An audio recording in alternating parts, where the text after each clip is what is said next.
wondering, is astrology the same way? Is it truly important? Like, is it real, or is it more like symbolic kind of a thing? Like, is...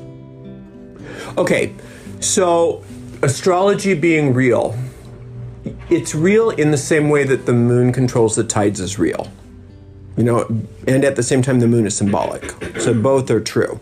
The moon is symbolic of our mother, but on another level, it does control the tides. It does control the emotions. It is part of the way things work. Our cosmos is set up in a very specific way. And without the planets of our solar system being the way they are, we wouldn't have the solar system the way we have it. And there may or may not be life as we know it on the planet. So on one hand, you can use astrology symbolically and what we might call psychologically to understand as sort of like as a mirror to study oneself or to study one's situation. And on another level, it is very it does have effects. Now, this is you're going to get a lot of different opinions on this. It's just my opinion, okay? There's no dogma here. This is not like the truth, you know. This is my truth. But the way a lot of people have this problem with sidereal astrology versus tropical astrology, and they say, well, the signs aren't exactly the way they are anymore, so the way that people study astrology is ridiculous. Well, that's not true, because the way we work with astrology is based on our seasons, not based on what's going on in the heavens. It's based on what's going on Earth, and it still does relate. It still does relate to the stars. The more you are focused on your mortal mind, the more the 7 levels of progression within each astrological sign. So the closer to the brute level you are, the more controlled you are by the cosmic energies, the cosmic rays they're called. And the higher up you are, the less you're controlled by them. It doesn't matter. You can do. You're less like an Aries if that's your sun sign, and more like the whole zodiac. The higher you go, because the higher in each level of each sign you go, the less of a division in each sign there is. So that's another thing. If you can think of the Magi as being like even the Magi in the Bible, they saw a star and they went to Bethlehem because the Savior was being born, according to the story. Well, there's an esoteric version of every story and an exoteric version of every story. That's what they teach you in Sunday school. But from the esoteric perspective, everything in any teaching has to do with you. It has nothing to do with anything historic. So if you're a Bible student, which the Bible is great because it's like a textbook of magic. If you read it right, if you know how to read it, if you read it symbolically and understand that each of those characters means something. Same thing is true with the Greek myths. Same thing is true with the Mabinogian. Everything, every religious system, you can take it esoterically or exoterically. And if you're looking at it esoterically, there's nothing about those stories that mean anything objectively. Those are dramas that have everything to do with you personally.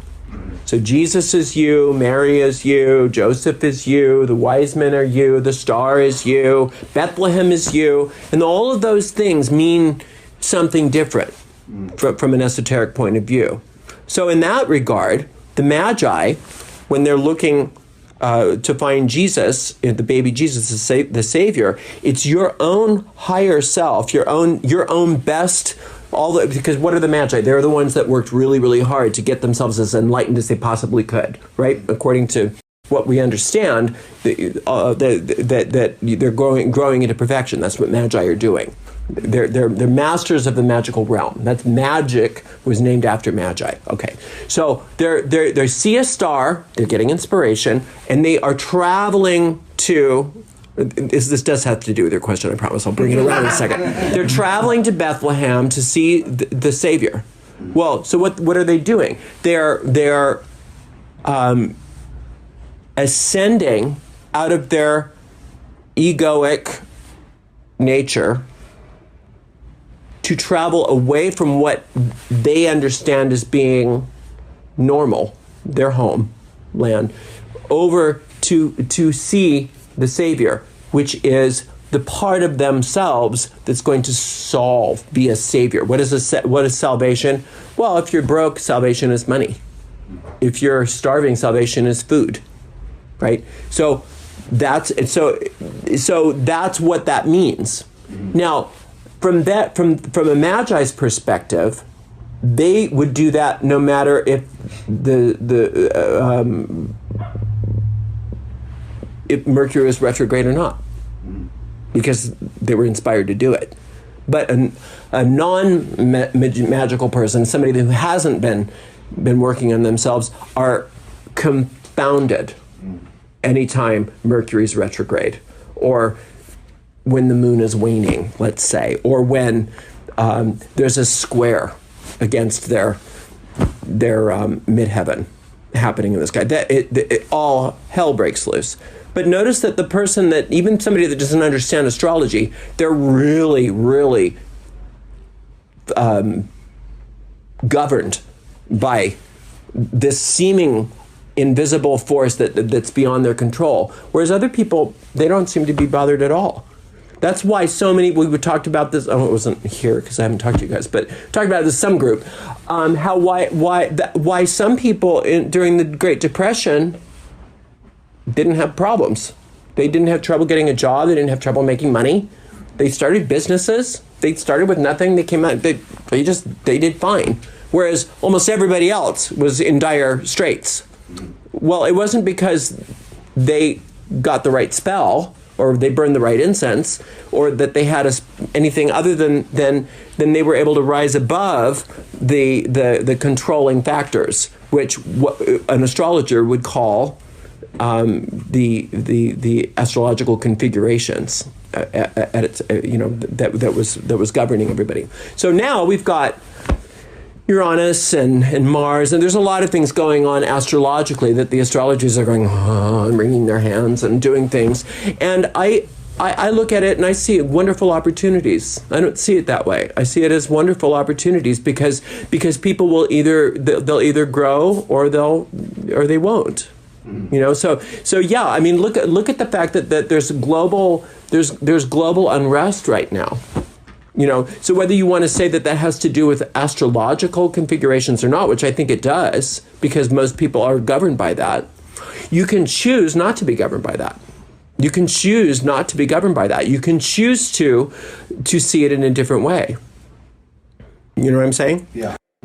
But it is a choice. Back to the astrology question, you were saying that you had a choice to not take that on that behavior, but I don't think that's true, because don't the stars prove your behavior, and you don't have a way to say I don't want to behave that way? Nope. Isn't that the Nope. way astrology is? It not to me. It doesn't. It doesn't dictate anything to me, because my astrological makeup is a very angry one. I mean, you look at my chart and I'm a very angry person. And I'm full of rage, and I fly off the handle, and I'm destructive. But the last time I flew off the handle and was destructive was probably 25 years ago. Why? Because I make choices in my behavior. I do. When I get that thought, I say, what's the next octave up in that astrological thing? And again, the higher up you go in those levels, the less it looks like what you think it is. The more it looks like everything else, the more it looks like unity. So, you know, we were talking about the angels. Those are personifications of different planetary energies. Those angels are. So, but so are the Greek gods. They're personifications. Those planetary energies are very important to understand when you're working magic. But that you also have to understand that they call them positive and negative traits of each of the planets and each of the signs. Okay, so I might call them, instead of positive and negative, I might call them more evolved traits. So it takes work. It takes work to say no to your constant urges, and say yes to the higher expression therein. So yeah, I'm always going to be an Aries. I'm always going to have Aquarius rising. I'm always going to have Aquarius moon. But that doesn't mean that I'm going to be a space case who yells at people. You know what I mean? I just refuse to do that. I refuse to be that person. There's an old magical axiom that says you must banish before you invoke. You must banish before you invoke. Now, what does that mean? That means that you can't give a party unless you clean your house. Right? That means you're not going to be able to do a good load of laundry unless you separate it first. You have to make the space for the invocation to happen. So you must banish before you invoke. So that means that you say no before you say yes. On a very pragmatic level, if a child is working on a math problem and it's on the board, it says 2 plus 5 equals, and they go 8. You have to say, no, that's not right. You erase the 8. Try again. 12, no, and you erase that again. And then eventually you show them how it works so that they can put the right answer. If you just allowed them to write the correct answer on top of the 12 and the 8, it wouldn't make sense. It wouldn't be clear. So you have to erase what you don't want in order to put what you do want on there, right? So that's why we cleanse the space before we do a circle. It's a symbolic act. That's why you banish before you invoke in anything in your day, in anything that you're doing, any of your goals. You must banish before you invoke. And it's okay in your day-to-day life if something's not working the way you want to, you can say no. No, that's not okay with me, and this is what I want instead. Cleanse what you don't want and make way for what you do want. Now, having said that, when you're cleaning the baked on gunk out of a pan so that you have the pan clean so that you can cook it, you don't want to cook something in the dirty pan. So you clean it first and you put it away, right? And then so that it's ready for when you do want to use it. But at the same time, you don't sit there and rub it all over yourself and taste it and smell it and curse it and be all upset that there's food on that. You don't do that. That's actually wasting your time and your energy. It might even get you sick. But what you do is you just clean it up and it's not that big of a deal and you let it go. And the same thing goes with us. It's important to cleanse ourselves of what we don't want to make the space ready for us to do something that we do want.